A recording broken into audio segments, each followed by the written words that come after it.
खबर शामिल कहते हैं वज़ीराबाद से मोहम्मद राहील अमजद की रिपोर्ट के मुताबिक जंगलात के आलमी दिन के हवाले से वज़ीराबाद ज़िला इंतज़ामिया की जानिब से मुनफरिद कदम उठाया गया, जहाँ सहूलत बाजार में अशिया ज़रूरिया की खरीदारी के लिए आने वाले शहरियों को additional deputy commissioner general Faisal Sultan और असिस्टेंट कमिश्नर रबनवाज चदर की जानिब से एक एक पौधा बतौर तोहफा तकसीम किए गए। ज़िला इंतज़ामिया ने शहरियों में मुफ्त पौधे तकसीम किए। सहूलत बाजार में खरीदारी के लिए आने वाले शहरियों में पौधे तकसीम करते हुए ADCG फैसल सुल्तान और असिस्टेंट कमिश्नर रबनवाज चदर का कहना था कि दरख्त हमारी और हमारे आने वाली नस्लों की बका की ज़ामिन है। पौधे वसूल करने वाले शहरियों ने इंतजामिया के माहौल दोस्त इक़दाम पर खुशी का इजहार करते हुए अफसरान का शुक्रिया अदा किया और वादा किया कि वो इन पौधों को परवान चढ़ाने में इनका मुनासिब ख्याल रखेंगे।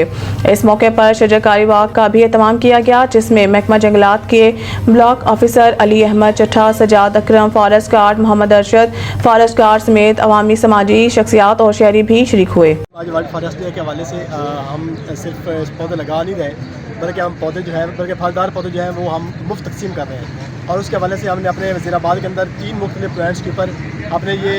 फ्री डिस्ट्रीब्यूशन के जो स्टॉल्स हैं वो इंस्टॉल किए हैं। गक्कड़ में अलग से है, अलीपुर चट्ठा में अलग से है और वज़ीराबाद में अलग से है। और इसके अंदर हम जो फलदार पौधे हैं हम लोगों में वो डिस्ट्रीब्यूट कर रहे हैं कि ताकि उनकी प्रॉपर लुक आफ्टर भी किया जा सके। और साथ साथ लोगों को यही रिक्वेस्ट भी कर रहे हैं कि आप ये फ्री में पौधा लेके जा रहे हैं, आप इसकी प्रॉपर हिफाजत करें ताकि हम इस माहौलियाती आलूगी से छुटकारा भी ऐसे कर सकें। और उसके साथ साथ फलदार पौधों को हम प्रमोट इसलिए कर रहे हैं कि एक रेवेन्यू जनरेशन का सोर्स भी है और माहौलियाती आलूगी से बचाने का भी एक बहुत बड़ा ये